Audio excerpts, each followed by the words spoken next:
Hi, I'm Mac McCarthy, and I help people with their breakups. And today we have Breakup Podcast number 2222 on 11/11. I don't know if it's 11/11 where you are, but it's 11/11 where I'm at, which is supposed to be a lucky day. And today I have to do something to get my ex back.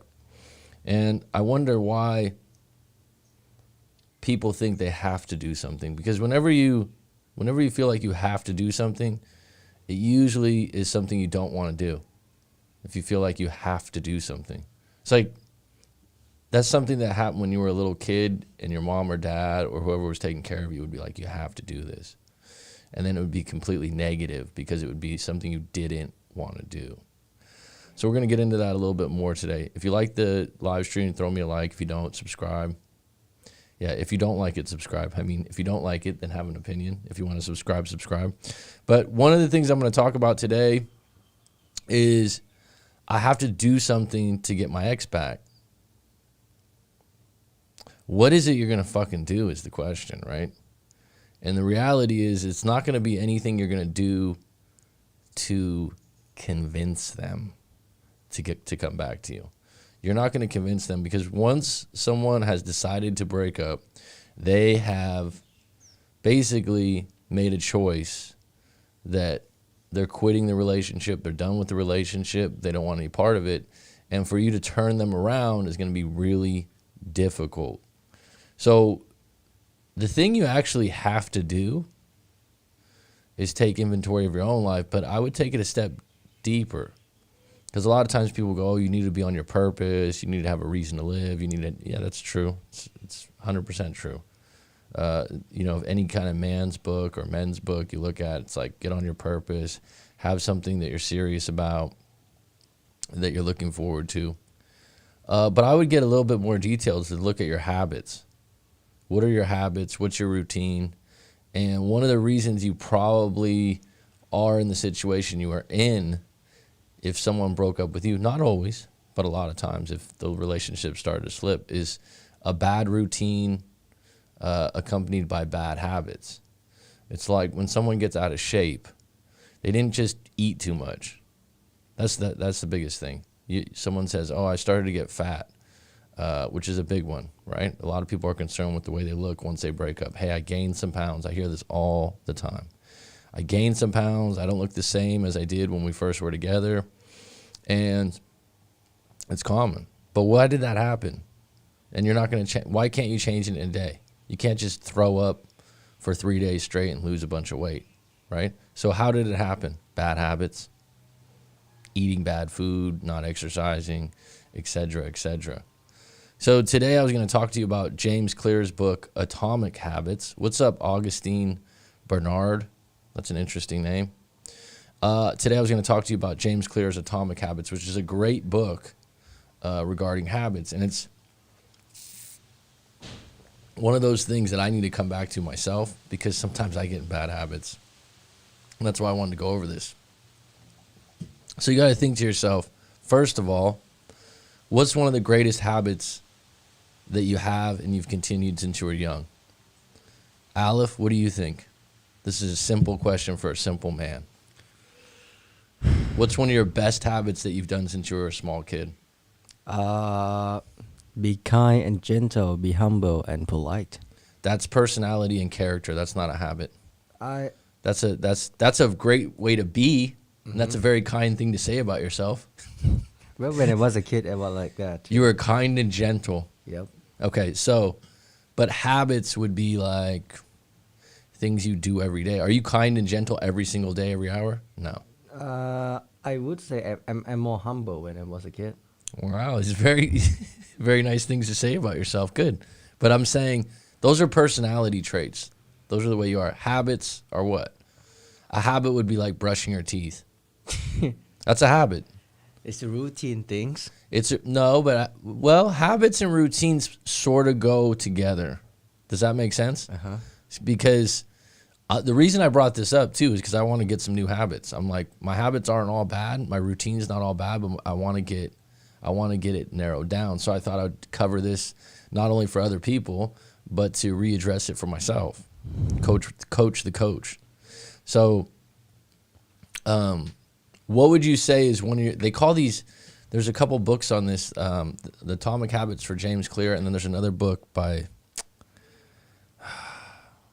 it's eluding me right now, but they call it Keystone Habits. These are habits that we keep. And I always go to brushing your teeth, because I've always brushed my teeth when I wake up in the morning, first thing.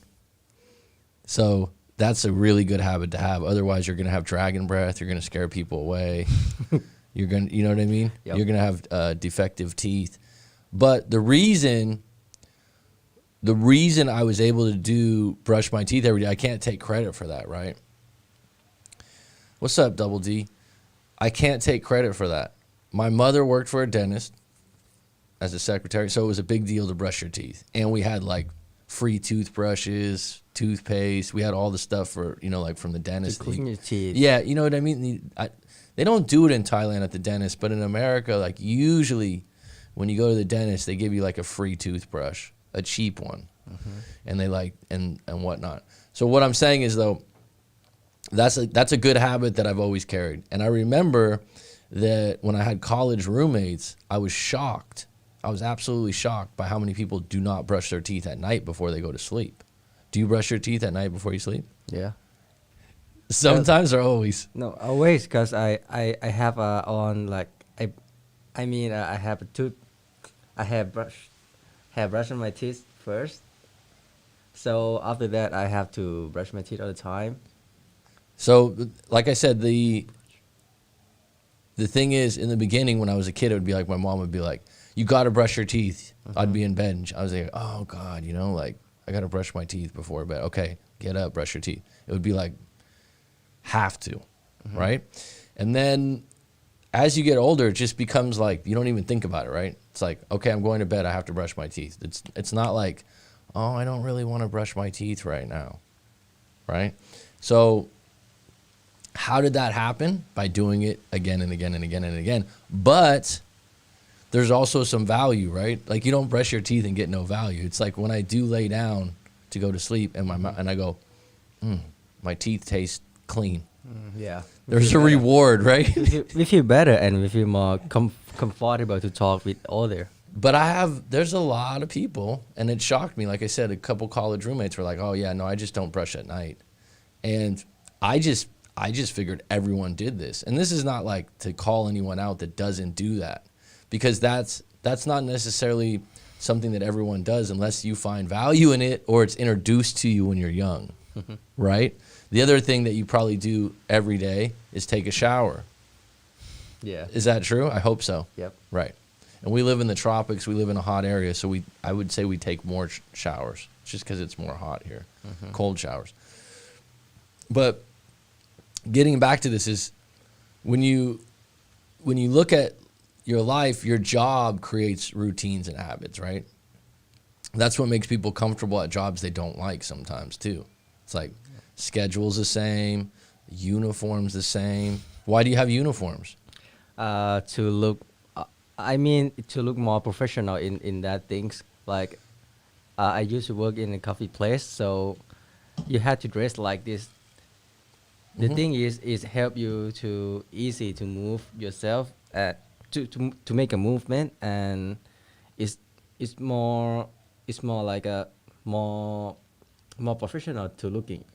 Well, the other thing that uniforms do is it helps you in the morning not have to make an extra decision. Yeah. You don't even think about it because, like, in the morning when you wake up, unless you just don't care. Some people just don't give a fuck, right? But like, if you have the more shirts, the more clothes you have, and now that I'm 39, I have a lot of shirts that I've had for years. And then you like look through your thing like, what should I wear? What should I wear? And usually you wear the same shirts anyways. But actually, a lot of people that are high performers and whatnot, having a uniform or a thing to wear every day, it gives you an identity. It gives you also less decision making, and it unifies you with whatever group you're at. But it also creates a habit where once I put on this uniform, this is who I am and what I'm doing. Now, I just lost my spot there. So, what would you say now that I've said that, besides brushing your teeth, would be one of your greatest habits that you've kept over your life? Off when I so when I grow up, I have a job. The new habit that I got is I have to drink coffee every morning. So that's a good habit. Yeah, good and bad, I would say. I would say that the habit of coffee comes from having an early morning job for most people. Yeah. Because actually, I was just, I forgot what the book was, but they said coffee has no cognitive means to think faster or to your thinking power. It actually just wakes you up. Yeah. It just wakes you up, which it works, right? Yeah. I do think it changes your mood. I do think you're in a better mood when you drink coffee, like a fresh coffee. So, in Atomic Habits by James Clear, just to give you some basics, and maybe you already know this or you weren't aware of it, but the 4 laws of behavior change are a simple set of rules we can use to build better habits. Make it obvious, make it attractive, make it easy, make it satisfying. So when getting back to the topic today, I have to do something to get my ex back. One of them would be to change your habits.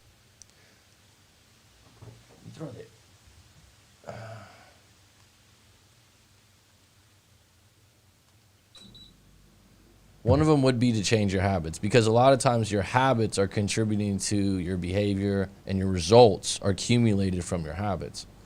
So I'm going to go to the live stream really quick and say hello to everyone.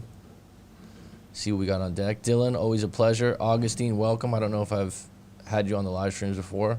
Procrastination. I think procrastination's human. Don't you think everyone does procrastination? No? I did think about that. When someone willing to change themselves, they have to do that. I am early today, yep. You will also have ass breath bouncing back, okay. So true, Augustine. I was just thinking the same thing about, okay, I can agree with that. Whenever I used to feel lazy about cleaning, I would put on my old work uniform and it changed my mindset. So that's a great point. I don't like to clean because over the times that I've had girlfriends and whatnot, they've been huge cleaners.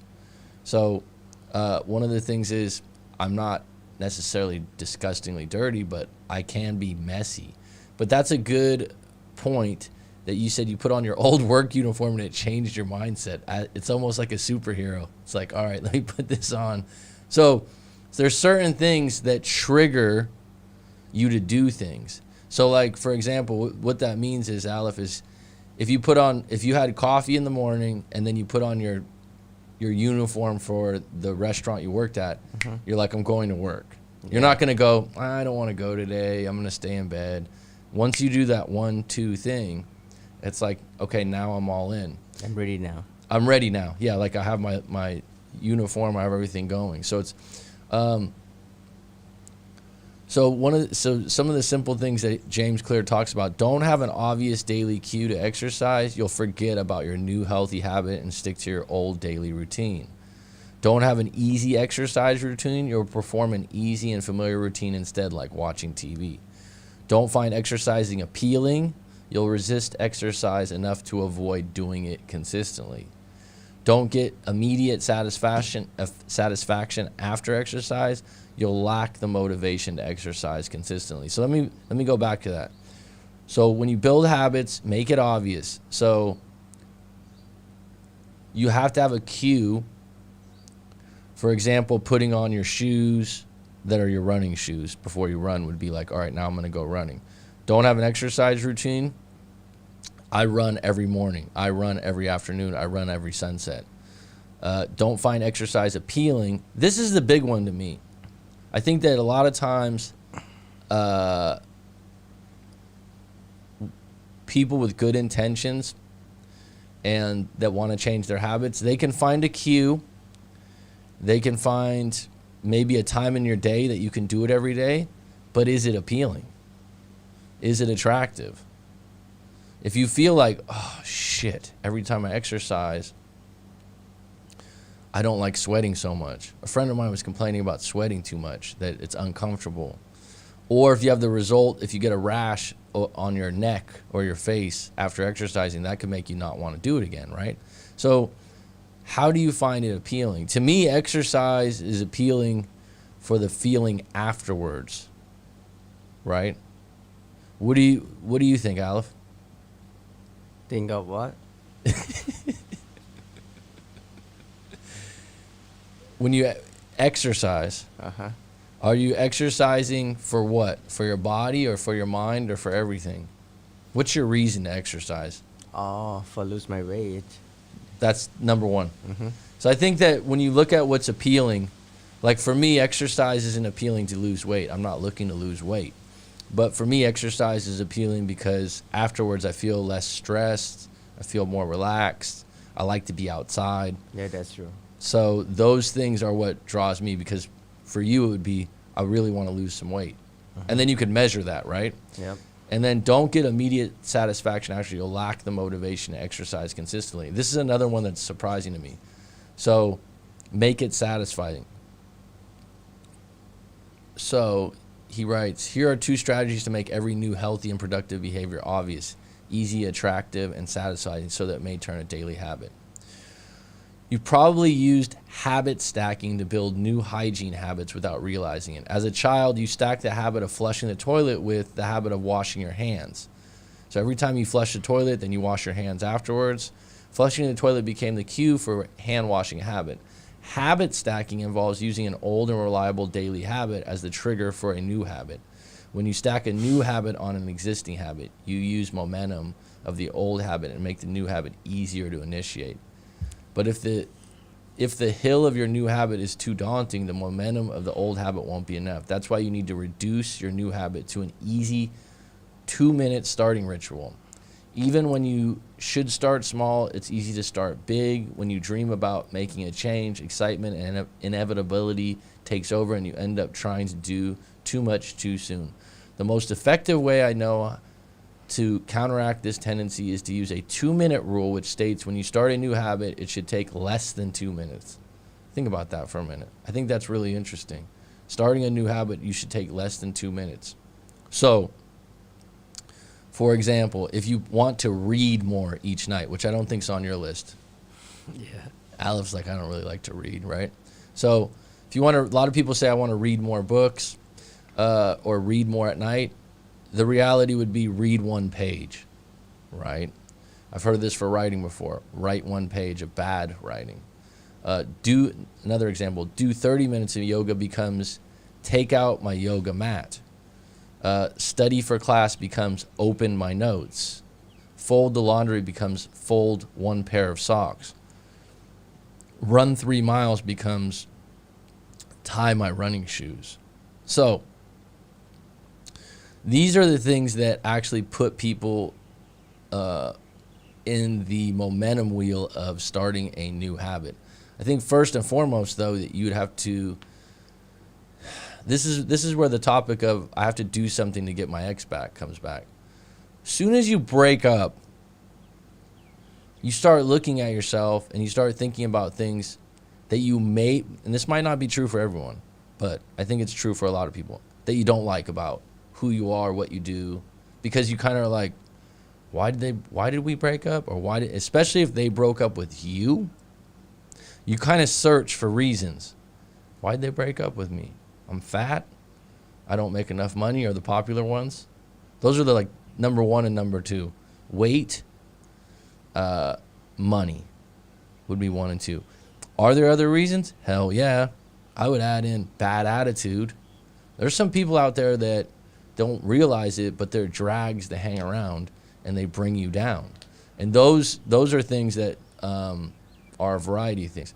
So when you look at your problems right away and you look at the weight issue or the money issue, how are you going to get to a point where you make more money or lose the weight? Then you're going to have to change your habits. And it starts with a small habit, because anyone that tries to lose weight can't go all in all at the same time. I've actually had a few clients I've had one client of mine, he talked to me for over 2 years off and on, maybe once every 3 or 4 months. Really nice guy. really liked the channel and liked my work and liked talking to me. And two things that he had: drank regularly, but was like a functional alcoholic, which means he wasn't an asshole. He wasn't getting DUIs. He would drink at home, but he would drink like 15, 20 beers. Wow. Aleph like, wow. Yeah. Well, in America, a lot of people drink Bud Light or light beer, and I think the alcohol content in some of those beers is only like 3%. So people, and also it goes by size. So depending on how big you are, you can drink more. Yeah.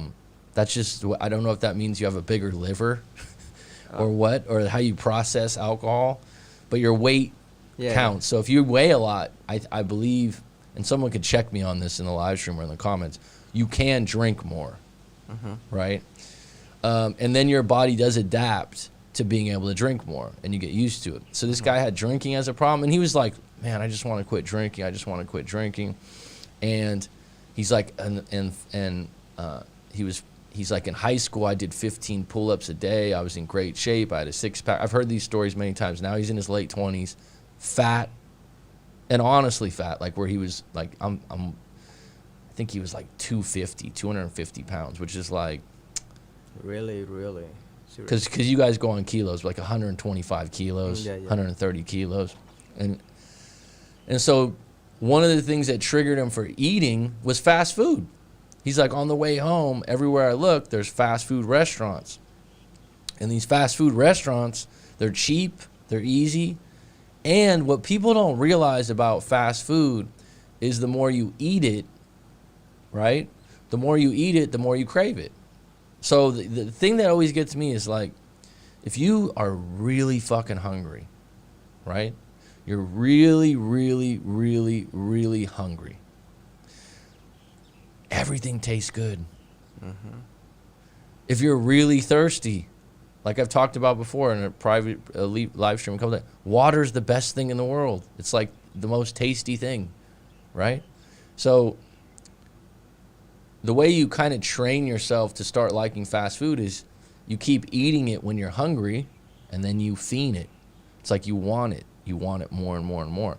And it's cheap, and it's quick. So like all those things add up. Cheap, quick, why not? Good taste. Wow. Good taste. But the good taste is not being measured against anything else because you're not eating anything else to compare it to when you're hungry. So like, let's say you go out with someone and they're like, hey, you want to try my salad? And you're like, yeah, no thanks, man. I'll stick with my hamburger. Because the hamburger always tastes good. That's what you always eat. It's familiar. Now, if you were really, really, really hungry and you had the salad would probably not taste as good as the burger. But if you ate the salad for 2, 3, 4 days, it would probably taste better and better. Here's an amazing thing about food. I think food is habitual too. It's a habit. And until you break the habit of eating somewhere that's fast food or not good for you when you're hungry, you're going to still go to the same place because it's convenient and whatnot.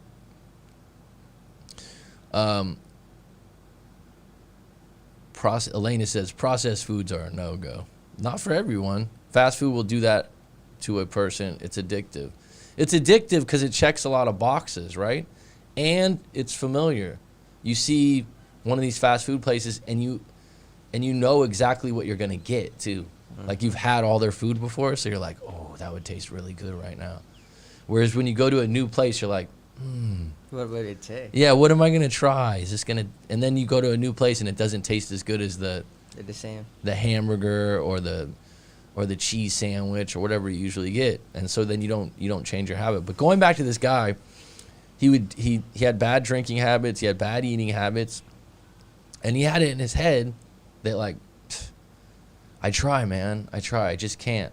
So if you're going to... I think what's difficult about it is his cues would be basically driving, and you're driving through all these fast food places, and he would just be tempted. Same with the liquor store. It's like the liquor store's right there. Let me do this. And he couldn't get into a mode of starting with small habits. Like can I not drink for 1 day, or can I not eat fast food for 1 week or 2 days or 3 days? Oh, today I just drink about 14 beers instead of 15 beers.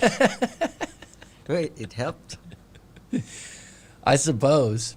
I mean, the longer you do something, I think it's the harder to go off of it. But the other thing that works the best to kill a bad habit is consequences. So, if you have consequences, if a doctor tells you if you keep doing this you'll die, then usually people go, okay, yeah, maybe I'll stop doing that. Grandfather got diabetes when he was in his 70s and changed his diet, basically stopped eating sweets, which he loved, which is, pies and cakes and things like that. And basically I was like, how did you do that? Because he stayed with it for like 10, 15 years. He goes, the doctor showed him a picture of someone losing their foot. And I didn't know that people in diabetes could do that. And he's like, that was enough for me. You show me someone losing their foot because they had a bad diet. And he's like, I just changed my diet right away. Because he saw the consequences of it. So I have to do something to get my ex back. You have to do something to get your habits right, is really at the core of your change. And the habits and the goals shouldn't necessarily be directed towards getting your ex back, but towards you being at a position where you're like, I can get someone better than my ex after I do this, this, and this. And I think people get caught up on, like, the gym. If you want to go to the gym, a lot of people get caught up on, like, all right, I'm going to go 5 days a week. I'm going to go 6 days a week. Instead of just going, I'm just going to exercise every day and do something I like to do, like walk around the block or walk in the park for a little bit. Because if you do too much too soon, it's going to be bad. Now, something you can add to exercise is music. I need music when I go for a run, or it's completely, if my battery goes out on my phone or something like that, I have to turn back. I need them both in line. The other thing with the gym, some people go with friends. That forces you to go a little bit more. The other thing is building a habit is also proximity. I find that the farther I have to drive to go do something, the more of an excuse I have not to do it. So, like, if I had a gym and it was 40 minutes away, and like yoga right now, I try to do it once a week, it's about a 30-minute drive, 20-minute drive, and that's enough sometimes for me to go, yeah, I just don't want to drive there. Right? It's like, I don't want to drive fucking 25 minutes right now. And then your brain starts going, oh, and there's traffic. Oh, and then it might rain. Like, you get all these little, like... But reason to support that. Happened to me yesterday. All right, let me get in the live stream because I don't have much more time. I just want to check in. I haven't been on for a little bit. So... Get back to the what topic. about mental issues in regards to habits? Fast food will do that to a person that's addicted. Processed food are a no-go. Elena P says. Is this Elena from Miami? Guys, why, oh why would you want a woman back? Yeah. Remember this rule. Never, ever make a woman your god. You will suffer and be in financial hell. Wow. Sounds like something really bad happened to you in your breakup. Epstein's ghost. It's so interesting because someone makes a statement like that, and it's very apparent to me that you made a woman your god, and you've suffered a financial hell from it. Am I correct, Epstein's ghost? Is that what happened to you? And this is the thing that's tough. Something happens to someone one time or two times, and they think, this can happen to everyone. Be careful. No, it's your life, your decisions, your choices. Good luck. Yeah. Well, I don't know if it's luck sometimes. Sometimes it's, I don't know. There's different things involved. But I just had someone in the comments make some comment about all men are such and such, all men are this. And I'm like, well, all people. I didn't say all people. I said this.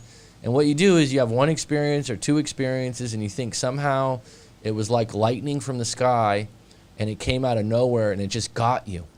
And this just happens to you. And people just do these things to you. Why are there other people out there that they don't do it? Because the world's not fair?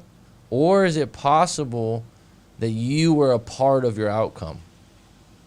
It's like, even if you have a manipulative person that, I don't know, let's just say someone ripped you off. Like they overcharged you for a mechanic, right? Like, that's a very popular thing, that if you go to a mechanic, you get your car fixed, and they charge you, $5,000, and you're just like, I don't know if it's fixed or not. I don't know if they're telling me the truth. Then you go to a Christmas party later on that year, and your cousin's a mechanic, and he goes and looks at your car, and he's like, wow, they charged you $5,000 for this. This should be about $500, Mm-hmm. And you're like, fuck. Now that's something that you didn't know. So you could be like, oh, blame the mechanic, call the cops, get a lawyer, do all this shit. But the reality is, when you first heard $5,000, you thought to yourself, damn, this sounds a little bit high. And you didn't go and get a second opinion.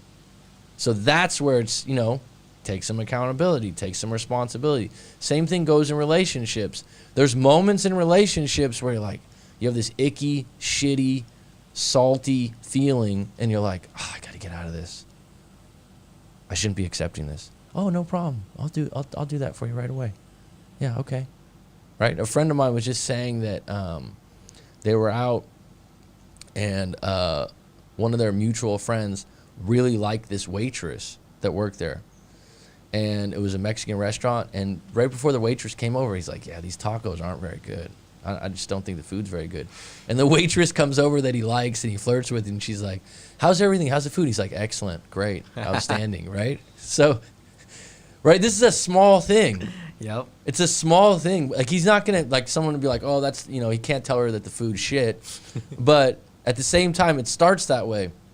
And then the next time he goes there again, and then the next time maybe he goes out on a date with that waitress or something like that, and she goes, oh, do you want to eat tacos at my restaurant again? And then you go, oh, yeah, they're great. And then you got to build on that fucking lie. Mm-hmm. And then you're like, oh, I can't believe we have to eat all these shitty tacos all the time. Well, the reality is you made that happen. This is what people lose track of sometimes. And it's not for you to be like, oh, I'm a shitty person, I'm this. No, just take responsibility and accountability. That's all it is. Myself included, because I do the same thing. I like to blame sometimes. Sometimes you go like, yeah, this person did this person did that, right? All right, Dunkin' Donuts is also a no-go. That's a big one in the East Coast. Do we have Dunkin' Donuts in Bangkok? In Phuket also have it. We have Dunkin' Donuts? Yep. In John Salon, the mall? John Ceylon, it used to have before. It's pretty easy to find actually. Yeah. Okay. Yeah, they have it in Thailand, just like 7-Eleven's the number one place in Thailand. Actually, Lotus in Bangkok Dunkin' Donuts? also have it. Yes. I'm not a big fan. Dunkin' Donuts is not big in California. It's huge in the East Coast. I didn't know this. I was visiting a woman in Boston, and she was like, oh, let's go get Dunkin' Donuts coffee. And I was like, really? To me, Dunkin' Donuts was really cheap place, and she was like, oh, the coffee is just great. Yeah. Did you try it? I didn't think it was. I guess it's, Coffee ain't that great, but donuts is good. But coffee ain't. I liked that donuts as a kid. My dad was a big donuts person. Great. But now I won't eat them because I can't just have one. If I have Dunkin' Donut, I probably have it with a black coffee because the donut is sweet. My favorite thing as a kid, I shouldn't even say as a kid, even in my 20s or early, like if I'm gonna get like a sweet snack, it's chocolate chip cookies are just deadly for me. Chocolate chip cookies with milk. I just don't buy them. I won't buy them because if I have a pack of them, I'll eat the whole thing. It's like crack for a crackhead. Yeah. So that's where it starts with a bad habit for eating and these kinds of things. Is don't buy the stuff. Don't even have it in your fridge. Someone's the worst thing during Christmas. I have one friend that gives you the Christmas cookies tin, and I'm like, I don't want it. It's like 100 cookies. Here you go. Be unhealthy. Cheers. Merry Christmas. It's like, thanks, dude. I like to eat healthy. It's like, and you give, oh yeah, I just wanted to give you our Christmas cookies tin, and you can't say like for Christmas like, oh. Say no for that. Yeah, and then you feel a little bit bad like re-gifting it to someone else. Hey, do you want these cookies I got for my friend? So you just open them one night, and then all of a sudden you start downing like 7 of the cookies. And there's sugar rage.